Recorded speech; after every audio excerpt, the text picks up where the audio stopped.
Welcome back to AgJohn's Silver Update. Most investors still believe there is only one silver market. They assume the price they see on their screen represents the true value of silver everywhere in the world. But that assumption is becoming increasingly difficult to defend. Behind the scenes, two of the world's largest silver markets are telling completely different stories, and that gap could become one of the most important warning signs for anyone following precious metals. To understand why this matters, you first need to separate these markets in your mind. The first is COMEX in New York, where silver futures are traded. This is the marketplace that has traditionally influenced global pricing and where hedge funds, banks, and institutional traders build enormous paper positions. For decades, investors have looked to COMEX as the primary reference for silver prices. The second market is located in China. The Shanghai Gold Exchange and the Shanghai Futures Exchange have steadily grown into major global pricing centers. China is not simply another participant in the silver market. It is the largest industrial consumer of silver on Earth. As its manufacturing sector expands, so does its influence over physical silver demand. In an efficient global market, prices between these exchanges should remain fairly close. Minor differences are perfectly normal because transportation costs, taxes, currency exchange rates, and local fees all affect pricing. Small premiums and discounts happen every day. What we are witnessing now, however, goes well beyond those normal fluctuations. For an extended period, silver traded in Shanghai has continued to command a noticeable premium over prices quoted on COMEX. This is not just a temporary imbalance or random market noise. It is a signal that deserves attention because it reflects what is happening in the real physical market rather than simply the paper contracts changing hands every second. That distinction is incredibly important. Paper silver and physical silver often behave like two separate worlds. Futures traders can buy and sell massive amounts of silver contracts without ever touching a single ounce of metal. Factories, manufacturers, and industrial buyers don't have that luxury. They need actual silver bars delivered to keep production moving. When physical buyers consistently pay more than the international benchmark just to secure supply, it usually tells us that available metal is becoming harder to obtain. This pattern has been visible throughout much of 2024 and has continued into 2025. Shanghai has repeatedly traded above COMEX, and although the premium has occasionally narrowed, it keeps returning. That persistence is what catches the attention of experienced commodity analysts. Whenever this premium grows, professional traders immediately look for arbitrage opportunities. In theory, they should be able to purchase silver at the cheaper international price, transport it into China, sell it at the higher Shanghai price, and lock in a profit. But here's where things become interesting. If that opportunity were easy, the price difference would disappear almost immediately. Instead, the premium repeatedly comes back, suggesting that China's appetite for physical silver remains stronger than available global supply. Even more revealing is when these premiums tend to increase. They often appear during periods of stronger industrial activity in China, seasonal manufacturing demand, or moments when COMEX itself begins experiencing heavier delivery interest. These aren't random coincidences. They suggest both markets are responding to completely different forces. Shanghai reacts primarily to companies that need real silver for manufacturing. COMEX, meanwhile, is heavily influenced by futures traders, hedge funds, options activity, and institutional positioning. That difference explains why prices sometimes move in opposite directions. During Asian trading hours, Shanghai may push silver noticeably higher because manufacturers are actively competing for supply. Later, when New York opens, futures trading may fail to follow that move because paper traders are responding to completely different market conditions. Rather than focusing on today's exact silver price, pay attention to this growing structural separation. The widening gap itself may be telling us far more than the daily price fluctuations ever could. And once you understand why China's demand for physical silver continues to strengthen while Western futures markets tell a different story, you'll begin to see why many experienced precious metals analysts believe the silver market could be approaching a much more significant turning point than most investors currently.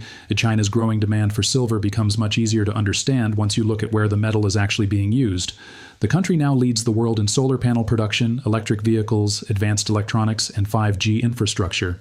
Every one of these industries depends on silver because of its unmatched electrical conductivity. Solar manufacturing alone consumes enormous amounts of silver, and China continues expanding its production capacity year after year.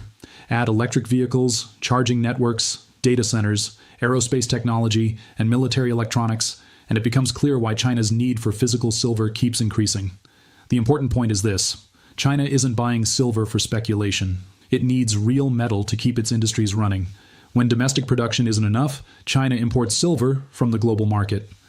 That metal comes from international refiners, London vaults, and Western storage facilities. Once it arrives in China, however, much of it rarely returns to the global trading system. Instead, it is manufactured into products or stored for future industrial use. This steady one-way flow gradually reduces the amount of silver available elsewhere. If global supplies were truly abundant, Shanghai's premium would disappear quickly because traders would flood the market with fresh shipments and close the price gap. But the premium keeps returning, suggesting that available physical silver is tighter than many investors realize. Meanwhile, COMEX continues operating mainly as a futures market, where enormous volumes of paper contracts change hands every day. Most of those contracts are never settled with physical metal. They are simply opened and closed by traders betting on price movements. That is why these two markets often tell different stories. Shanghai reflects real-world demand for physical silver. COMEX largely reflects financial positioning. When physical demand continues strengthening while paper prices struggle to keep pace, experienced market observers pay very close attention. It doesn't guarantee an immediate price surge, but it does suggest that the underlying fundamentals may be much stronger than the futures market alone would indicate. And once physical demand begins influencing global pricing more than paper trading, the entire silver market could start behaving very differently. Expect. What makes this situation even more interesting is that it isn't happening in isolation. Global silver production has struggled to keep up with rising demand for years. Most silver is produced as a byproduct of mining metals like copper, lead, and zinc, meaning miners cannot simply increase silver output whenever demand rises. Bringing new mines online takes years, and supply growth has remained relatively slow. At the same time, industrial demand continues to reach new highs. According to industry reports, sectors such as renewable energy, electric vehicles, artificial intelligence, and advanced electronics are consuming more silver than ever before. That leaves the market with less flexibility whenever demand suddenly increases. This is why many analysts are paying close attention to the flow of physical silver from west to east. Every shipment moving into China represents metal that may not return to the international market anytime soon. Over time, that can tighten available supply even if paper markets don't immediately reflect it. Does this mean silver is guaranteed to explode higher? No, and anyone claiming they know exactly what happens next is making promises they simply can't keep. Precious metals are influenced by interest rates, global politics, investor sentiment, currency movements, and countless other factors. However, ignoring what is happening between Shanghai and COMEX could be a mistake. If the Shanghai premium continues holding above international prices, if physical inventories remain under pressure, and if industrial demand keeps expanding, those are signals worth watching very closely. They may not predict tomorrow's price, but they can reveal the direction the physical market is moving long before it becomes obvious on the chart.